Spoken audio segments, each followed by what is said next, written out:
ಅದು ಡಿಸೆಂಬರ್ 14, 1990. ಗುಜರಾತ್ನಿಂದ ಬಂದಂತಹ ಶಾಲಿನಿ ಠಾಕೂರ್ ಅನ್ನುವ ಮಹಿಳೆಯೊಬ್ಬಳು ಗೊತ್ತಿಲ್ಲದೆ ಈ ದೇವಸ್ಥಾನ ಒಳಗೆ ಹೋಗಿ ಜೋರಾಗಿ ಮಾತನಾಡಿದ್ದಾಳೆ. ಆದರೆ ಗರ್ಭಗುಡಿಯಿಂದ ಹೊರಗೆ ಬರುವಷ್ಟರಲ್ಲಿ ಅವಳ ಮಾತುಗಳೇ ನಿಂತು ಹೋಗಿದ್ದವು. ಅಂದರೆ ಅವಳು ಮೂಕಿಯಾಗಿ ಬಿಟ್ಟಿದ್ದಳು. ಇದನ್ನ ಕಂಡಂತಹ ಅವಳ ಕುಟುಂಬಸ್ಥರು ಹಾಗೂ ಸ್ನೇಹಿತರು ನಿಜಕ್ಕೂ ಬೆಚ್ಚಿ ಬಿದ್ದಿದ್ದರು. ಹೌದು, ಯಾವಾಗ ಈ ಊರಿನ ಬಗ್ಗೆ ಮತ್ತು ದೇವಸ್ಥಾನದ ಬಗ್ಗೆ ಅವರಿಗೆ ಗೊತ್ತಾದಾಗ ಅವರ ಮಾಡಿದ ತಪ್ಪು ಆಗ ಅವರಿಗೆ ಅರಿವಾಗಿತ್ತು. ಹಾಗಾದ್ರೆ ಆ ಹೆಂಗಸು ಮಾಡಿದ ತಪ್ಪೇನು, ಅವಳಿಗೆ ಅಂತ ಶಿಕ್ಷೆ ಸಿಗಲು ಕಾರಣ ಏನು ಅಂತ ಸ್ಥಳೀಯರಿಂದ ಗೊತ್ತಾದಾಗ ಆ ಕುಟುಂಬವೇ ಬೆಚ್ಚಿ ಬಿದ್ದಿತ್ತು. ಹೌದು, ಈ ಒಂದು ಘಟನೆ ಆ ಸಮಯದಲ್ಲಿ ಇಡೀ ಹಳ್ಳಿಯನ್ನೇ ತಲ್ಲಣಗೊಳಿಸಿತ್ತು.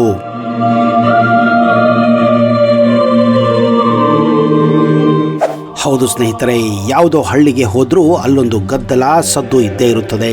ಮನೆಗಳಲ್ಲಿ ಪಾತ್ರೆ ತೊಳೆಯುವ ಶಬ್ದ, ಬೀಸುವ ಗಿರಣಿಗಳ ಶಬ್ದ, ಕಮ್ಮಾರನ ಸುತ್ತಿಗೆಯ ಸದ್ದು, ಮಕ್ಕಳ ಕೂಗಾಟ, ಇವೆಲ್ಲವೂ ಹಳ್ಳಿ ಅಥವಾ ಪಟ್ಟಣ ಅಂದ್ರೆ ಮಾಮೂಲಿ.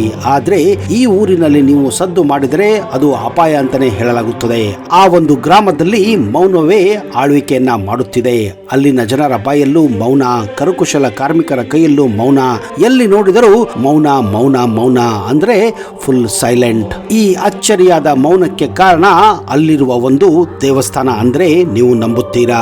ಹೌದು, ಅದುವೇ ನಿಗೂಢತೆಗಳ ತಾಣ ಅವರ್ಖೋಡ್. ಬೆಳಗಾವಿ ಜಿಲ್ಲೆಯ ಅಥಣಿ ತಾಲೂಕಿನ ಅವರ್ಖೋಡ್ ಗ್ರಾಮ.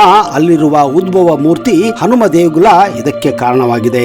ಸುಮಾರು 500 ವರ್ಷಗಳ ಹಿಂದೆ ಬುಹಾ ಮಹಾರಾಜರು ಕೃಷ್ಣಾ ನದಿಯಲ್ಲಿ ಸ್ನಾನ ಮಾಡುವಾಗ ಸಿಕ್ಕ ಹನುಮನ ಮೂರ್ತಿಯನ್ನ ಇಲ್ಲಿ ಪ್ರತಿಷ್ಠಾಪಿಸಿದ್ದರು. ವಿಶೇಷ ಅಂದ್ರೆ ದಕ್ಷಿಣ ಮುಖವಾಗಿ ಕುಳಿತಿರುವ ಈ ಹನುಮ ಭಕ್ತರಿಗೆ ಕೇಳಿದ್ದನ್ನ ಕೊಡುವ ಕಾಮಧೇನುವಾಗಿ ಇಲ್ಲಿ ಸಾಕ್ಷಿಯಾಗಿದ್ದಾನೆ. ಈ ಹನುಮ ತನ್ನ ತಪಸ್ಸಿನಲ್ಲಿ ಇರೋದ್ರಿಂದ ಅವನಿಗೆ ಯಾವುದೇ ರೀತಿಯ ಸದ್ದು ಇಷ್ಟ ಆಗುವುದಿಲ್ಲ. ಈ ಮೂರ್ತಿ ಪ್ರತಿಷ್ಠಾಪದ ನಂತರ ಲೋಕ ಕಲ್ಯಾಣಕ್ಕಾಗಿ ಬುಹಾ ಮಹಾರಾಜರು ಸಹ ಅವರ್ಖೋಡ್ ಗ್ರಾಮದಲ್ಲಿಯೇ ಜೀವಂತ ಸಮಾಧಿ ಕೂಡ ಆಗಿದ್ದಾರೆ.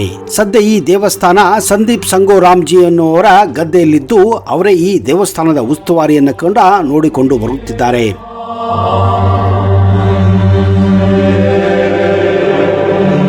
ಅವರ್ಖೋಡ್ ಹನುಮಂತ ದೇವಸ್ಥಾನ ವಿಶೇಷವಾಗಿ ಬಾಧೆ ಮತ್ತು ಪೀಡೆ ನಿವಾರಣೆಗೆ ಬಹಳ ಪ್ರಸಿದ್ಧಿಯಾಗಿದೆ. ಇಲ್ಲಿಗೆ ಸಾವಿರಾರು ಜನ ತಮ್ಮ ಮಾನಸಿಕ ಕ್ಲೇಶಗಳನ್ನ ಮತ್ತು ಭೂತಪೀಡೆದಂತಹ ಸಮಸ್ಯೆಯನ್ನ ದೂರ ಮಾಡಿಕೊಳ್ಳಲು ಬರುತ್ತಾರೆ. ಈ ಊರಿನಲ್ಲಿ ಯಾರು ಕೂಡ ಸದ್ದು ಮಾಡಬಾರದು. ಹೀಗಾಗಿ ಈ ಊರಿನಲ್ಲಿ ಮೈಕ್ ಹಚ್ಚೋ ಹಾಗಿಲ್ಲ, ಭಾಷಣ ಮಾಡುವ ಹಾಗಿಲ್ಲ, ಜೋರಾಗಿ ಮಾತನಾಡುವ ಹಾಗಿಲ್ಲ. ಇನ್ನು ಮದುವೆ ಮುಂಜಿಗೆ ಅಂತೂ ಸೌಂಡ್ ಬಾಕ್ಸ್ ಹಾಕುವ ಹಾಗೆ ಇಲ್ಲ. ಊರೊಳಗೆ ಕಮ್ಮಾರ, ಕುಂಬಾರ, ಬಡಿಗೆ ಅಂತ ರೊತ್ತಿ ಮಾಡೋರು ನಿಮಗೆ ಕಾಣೋದೇ ಇಲ್ಲ. ಹಿಟ್ಟು ಬೀಸೋ ಗಿರಣಿಗಳು, ಖಾರ ಕುಟ್ಟೋ ಸದ್ದು ಇಲ್ಲಿ ಕೇಳುವುದಿಲ್ಲ. ಏನಾದ್ರೂ ಕೆಲಸ ಇರೋರೆಲ್ಲ ಊರವರೆಗೆ ಹೋಗಿ ಮಾಡಿಕೊಂಡು ಬರುತ್ತಾರೆ. ದೇವರ ಅಪ್ಪಣೆ ಮೀರಿ ಈ ಹಿಂದೆ ಯಾರೋ ಕೆಲವರು ಕಮ್ಮಾರಿಕೆಯನ್ನ ಶುರು ಮಾಡಿದ್ದರು. ಅವರ ಉದ್ಯೋಗ ಕೆಟ್ಟು ಹೋಗಿ ಅವರ ಕುಟುಂಬಕ್ಕೆ ಭಾರಿ ತೊಂದರೆ ಆಗಿತ್ತು. ಸಾವು ನೋವುಗಳು ಕೂಡ ಆಗಿ ಹೋಗಿದ್ದವು. ಹೌದು, ಇಲ್ಲಿ ಅಡಗಿದೆ ಹಲವು ವಿಸ್ಮಯ. ಈ ಹನುಮನ ನಿಗೂಢತೆ ಇಷ್ಟಕ್ಕೆ ನಿಲ್ಲುವುದಿಲ್ಲ. ಇಲ್ಲಿರುವ ಉದ್ಭವ ಮೂರ್ತಿ ಫೋಟೋ ಅಥವಾ ವಿಡಿಯೋ ಕೂಡ ತೆಗೆಯುವ ಹಾಗಿಲ್ಲ. ಹಾಗೇನಾದ್ರೂ ಮಾಡಿದರೆ ಅದು ತೆಗೆದವರಿಗೆ ಅಪಾಯ ತರುತ್ತದೆ ಅನ್ನುವ ನಂಬಿಕೆ ಕೂಡ ಇದೆ. ಹೀಗಾಗಿ ಯಾರು ಕೂಡ ಫೋಟೋಗಳನ್ನ ತೆಗೆಯುವುದಿಲ್ಲ, ವಿಡಿಯೋಗಳನ್ನ ಕೂಡ ಮಾಡುವುದಿಲ್ಲ.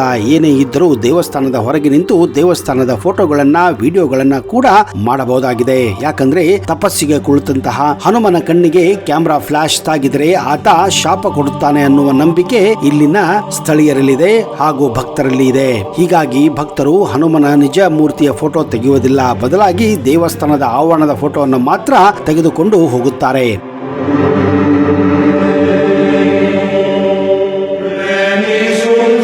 ಇನ್ನೊಂದು ಅಚ್ಚರಿ ಏನೆಂದರೆ, ಮಹಾರಾಷ್ಟ್ರದಲ್ಲಿ ಹುಟ್ಟಿ ಪಶ್ಚಿಮ ಮುಖವಾಗಿ ಹರಿಯುವ ಕೃಷ್ಣಾ ನದಿ ಈ ಊರಿನ ಹತ್ತಿರ ಮಾತ್ರ ದಕ್ಷಿಣ ಮುಖವಾಗಿ ಹರಿಯುತ್ತದೆ. ಇದು ಸಹ ಹನುಮನ ಪವಾಡ ಅಂತ ಅಲ್ಲಿನ ಜನರು ನಂಬುತ್ತಾರೆ. ಕೆಲವು ಸ್ಥಳೀಯರ ಪ್ರಕಾರ ಹಾಗೂ ಇತಿಹಾಸ ತಜ್ಞರ ಪ್ರಕಾರ ಈ ದೇವಸ್ಥಾನದ ಕೆಳಗಡೆ ಸುದರ್ಶನ ಚಕ್ರ ಇದೆ ಎನ್ನುವ ಕೂಡ ನಂಬಿಕೆ ಇದೆ. ಲಕ್ಷಾಂತರ ಭಕ್ತರು ತಮ್ಮ ಸಮಸ್ಯೆಗಳನ್ನ ಹೊತ್ತಿಕೊಂಡು ಈ ದೇವಸ್ಥಾನಕ್ಕೆ ಬರುತ್ತಾರೆ. ಹನುಮನು ಭಕ್ತರ ಪಾಲಿಗೆ ಇಲ್ಲಿ ಕಾಮಧೇನು. ಭಕ್ತಿಯಿಂದ ಮನೋಕಾಮನೆಗಳನ್ನ ಬೇಡಿಕೊಂಡ್ರೆ ಆ ಹನುಮ ಎಲ್ಲಾ ಇಷ್ಟಾರ್ಥಗಳನ್ನ ಈಡೇರಿಸುತ್ತಾನೆ. ಹೀಗಾಗಿ ಪ್ರತಿ ಶನಿವಾರ ಇಲ್ಲಿ ಸಾವಿರಾರು ಭಕ್ತರು ಬಂದು ಹೋಗುತ್ತಾರೆ. ಬೆಳಗಾವಿ, ಬಾಗಲಕೋಟೆ, ಧಾರವಾಡ, ವಿಜಯಪುರದಿಂದ ಹಿಡಿದು ಮಹಾರಾಷ್ಟ್ರದ ಸಾಂಗ್ಲಿ, ಮೀರಜ್, ಪುಣೆ, ಮುಂಬೈಯಿಂದ ಕೂಡ ಈ ಹನುಮನ ದರ್ಶನ ಪಡೆಯಲು ಇಲ್ಲಿ ಬಂದು ಪುನೀತರಾಗುತ್ತಾರೆ. ಪ್ರತಿ ವರ್ಷಕ್ಕೊಮ್ಮೆ ಇಲ್ಲಿ ದೊಡ್ಡ ಜಾತ್ರೆ ಕೂಡ ನಡೆಯುತ್ತದೆ. ಯಾವುದೋ ಒಂದು ಕಾರಣಕ್ಕಾಗಿ ಇಡೀ ಊರು ಮೌನಕ್ಕೆ ಶರಣಾಗಿರುವುದು ನಿಜಕ್ಕೂ ವಿಚಿತ್ರ. ಭಕ್ತಿ ಮತ್ತು ನಂಬಿಕೆ ಎದುರು ಮನುಷ್ಯ ಯಾವತ್ತೂ ಸುಮ್ಮನಾಗಬೇಕಾಗುತ್ತದೆ ಅನ್ನುವುದಕ್ಕೆ ಈ ಅವರಖೋಡ ಹನುಮನೆ ಸಾಕ್ಷಿಯಾಗಿದ್ದಾನೆ. ಅದು ಅಚ್ಚರಿಯೋ ಅಥವಾ ಚಮತ್ಕಾರವೋ ಗೊತ್ತಿಲ್ಲ. ಬೆಳಗಾವಿ ಜಿಲ್ಲೆಯ ಈ ಚಿಕ್ಕ ಗ್ರಾಮದಲ್ಲಿ ಸುಮಾರು 500 ವರ್ಷಗಳ ಇತಿಹಾಸ ಹೊಂದಿರುವ ದೇವಾಲಯ ತನ್ನ ಮೌನದ ಮೂಲಕವೇ ಭಕ್ತರನ್ನ ಈಗಲೂ ಕೂಡ ಆಕರ್ಷಿಸುತ್ತದೆ. ನಿಮಗೇನಾದರೂ ಮೌನವಾಗಿ ಸ್ತುತಿಗಳನ್ನ ಮಾಡಬೇಕು, ಧ್ಯಾನವನ್ನ ಮಾಡಬೇಕು ಅಂದ್ರೆ ತಪ್ಪದೆ ಈ ದೇವಸ್ಥಾನಕ್ಕೆ ಭೇಟಿ ಕೊಡಿ. ಈ ನಂಬಿಕೆ ಮತ್ತು ಆಚಾರಕ್ಕೆ ಇಲ್ಲಿನ ಜನರು ಈಗಲೂ ಬದ್ಧರಾಗಿದ್ದಾರೆ. ಇದು ಕೇವಲ ನಂಬಿಕೆಯಲ್ಲ, ಬದಲಾಗಿ ದೇವರ ಅಪ್ಪಣೆಯನ್ನ ಪಾಲಿಸಿದಾಗ ಕೆಟ್ಟು ಹೋದ ಗಾಡಿಗಳು, ನಿಂತು ಹೋದ ಉದ್ಯೋಗ, ಸಿಗದೇ ಇರುವಂತಹ ಕೆಲಸ ಎಲ್ಲವೂ ಕೂಡ ಇಲ್ಲಿ ಪಾಸಿಟಿವ್ ರೀತಿಯಲ್ಲಿ ಬರುತ್ತದೆ ಮತ್ತು ಎಲ್ಲವೂ ನೀವು ಇಷ್ಟಪಟ್ಟಂತೆ ಆಗುತ್ತದೆ. ಆದ್ರೆ ಆ ಮೌನದ ಧ್ಯಾನ ಇಲ್ಲಿ ತುಂಬಾನೇ ಮುಖ್ಯವಾಗಿದೆ.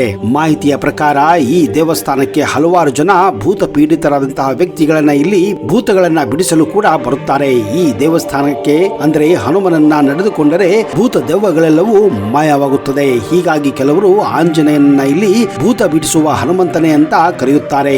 ಇಂತಹ ಸ್ಥಳಗಳು ಕೇವಲ ಭೂತ ಬಿಡಿಸುವ ಕೇಂದ್ರಗಳಾಗಿ ಉಳಿದಿಲ್ಲ, ಬದಲಿಗೆ ಸಂಕಷ್ಟದಲ್ಲಿರುವವರಿಗೆ ಒಂದು ರೀತಿಯ ಮಾನಸಿಕ ಸ್ವಾಂತನ ನೀಡುವ ತಾಣಗಳಾಗಿವೆ. ಈ ದೇವಸ್ಥಾನ ತುಂಬಾ ಶಕ್ತಿಶಾಲಿಯಾಗಿದ್ದ ಕಾರಣ ಹಿಂದೆ ಹಲವಾರು ಪಾಳೆಗಾರರು, ರಾಜ ಮಹಾರಾಜರು ಈ ದೇವಸ್ಥಾನದ ಕೆಳಗಡೆ ತಮ್ಮ ಅಮೂಲ್ಯವಾದ ಆಭರಣಗಳನ್ನ ಬಚ್ಚಿಟ್ಟಿರುವುದು ಒಂದು ಇತಿಹಾಸ ಎಂದು ಜನರು ಇಲ್ಲಿ ನಂಬುತ್ತಾರೆ.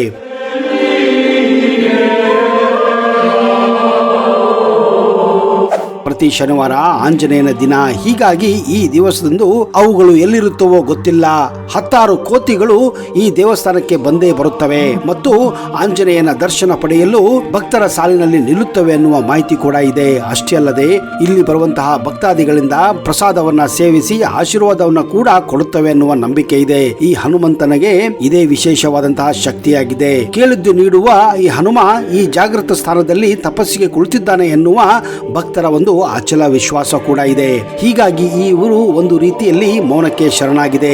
ಭಕ್ತಿಯ ಭಾವದಿಂದ ಬಂದು ಹನುಮಂತನಿಗೆ ಹರಕೆ ಕಟ್ಟಿಕೊಂಡರೆ ಮನೋಭಿಲಾಷೆಗಳು ಈಡೇರುತ್ತವೆ ಎನ್ನುವುದು ಗ್ರಾಮಸ್ಥರ ಮತ್ತು ಭಕ್ತರ ಅಚಲ ನಂಬಿಕೆಯಾಗಿದೆ.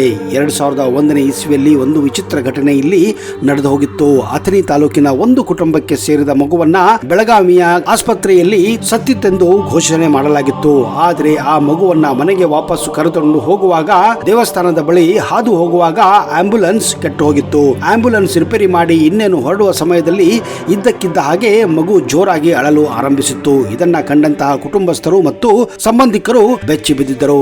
ಇದೆಲ್ಲ ಆ ದೇವಸ್ಥಾನ ಅಂದ್ರೆ ಆಂಜನೇಯನ ಕೃಪೆಯಿಂದ ನಂಬಲಾಗಿತ್ತು. ಹೃದಯಕ್ಕೆ ಸಂಬಂಧಪಟ್ಟ ಕಾಯಿಲೆ ಇರುವವರು ಹಾಗೂ ಸಕ್ಕರೆ ಮತ್ತು ಬಿಪಿ ಇರುವಂತಹ ರೋಗಿಗಳು ಈ ದೇವಸ್ಥಾನಕ್ಕೆ ಭೇಟಿ ಕೊಟ್ಟರೆ ರೋಗಗಳೆಲ್ಲವೂ ಮಾಯವಾಗುತ್ತದೆ ಅನ್ನುವ ನಂಬಿಕೆ ಇದೆ. ಈ ದೇವಸ್ಥಾನದಲ್ಲಿ 6 ಶನಿವಾರ ಸತತವಾಗಿ ಭೇಟಿ ಕೊಟ್ಟು ತೆಂಗಿನಕಾಯಿ ಅರ್ಪಿಸಿದರೆ ನಿಮಗೆ ಇರುವ ಕಾಯಿಲೆಗಳು ವಾಸಿಯಾಗುತ್ತವೆ ಅನ್ನುವ ನಂಬಿಕೆ ಇಲ್ಲಿನ ಪುರಾತನ ಕಾಲದಿಂದಲೂ ಇದೆ. ಈ ವಿಶಿಷ್ಟ ನಂಬಿಕೆಯಿಂದಲೇ ಇಲ್ಲಿಗೆ ದೂರದಿಂದ ಭಕ್ತರು ಸಹ ತಮ್ಮ ಮನದಲ್ಲಿರುವ ಆಸೆಗಳನ್ನ, ಆಕಾಂಕ್ಷೆಗಳನ್ನ ಹನುಮನ ಮುಂದೆ ಇಟ್ಟು ಮೌನದಿಂದ ಪ್ರಾರ್ಥನೆ ಸಲ್ಲಿಸಿ ಹೋಗುತ್ತಾರೆ. ಅವರಖೋಡ ಆಲದ ಮರದ ತಂಪಿನಲ್ಲಿ ವಿಜ್ಞಾನಕ್ಕೆ ಸವಾಲಾಗುವಂತಹ ಘಟನೆಗಳು ಕೂಡ ಜರುಗುತ್ತವೆ. ಅದೆಷ್ಟೋ ಜನ ತಮ್ಮ ಒಳಗಿನ ಅಶಾಂತಿಯನ್ನ ಇಲ್ಲೇ ಬಿಟ್ಟು ನೆಮ್ಮದಿಯ ನಿಟ್ಟುಸಿರಿನೊಂದಿಗೆ ಮನೆಗೆ ತೆರಳುತ್ತಾರೆ. ಇದು ಕೇವಲ ದೇವಸ್ಥಾನ ಅಲ್ಲ ಸ್ನೇಹಿತರೆ, ಭರವಸೆ ಕಳೆದುಕೊಂಡವರಿಗೆ ಆಶಾ ಕಿರಣ. ಒಟ್ಟಿನಲ್ಲಿ ಆಧುನಿಕ ಜಗತ್ತಿನ ಸದ್ದು ಗದ್ದಲಗಳಿಂದ ದೂರ ಉಳಿಯಲು ನಂಬಿಕೆಗೆ ಶರಣಾಗಿರುವ ಈ ಗ್ರಾಮವು ನಮ್ಮ ನಂಬಿಕೆಯ ಶಕ್ತಿ ಎಂತೋದನ್ನುವುದನ್ನ ತೋರಿಸುತ್ತದೆ. ವಿಜ್ಞಾನ ಎಷ್ಟೇ ಮುಂದುವರೆದರೂ ತರ್ಕಕ್ಕೆ ಸಿಗದ ಕೆಲವು ಸಂಗತಿಗಳು ಇಂದಿಗೂ ನಮ್ಮ ನಡುವೆ ಇವೆ.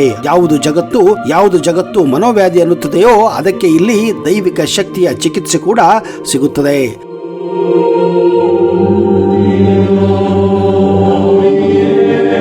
ಸ್ನೇಹಿತರೆ, ನೀವೇನಾದರೂ ಬೆಳಗಾವಿ, ಧಾರವಾಡ, ಮಿರಜ್ ಕಡೆ ಹೋದರೆ ತಪ್ಪದೆ ಅವರಖೋಡ ಹನುಮಂತನ ದೇವಸ್ಥಾನಕ್ಕೆ ಭೇಟಿ ಕೊಟ್ಟು ಆಂಜನೇಯನ ಆಶೀರ್ವಾದವನ್ನ ಪಡೆಯಿರಿ.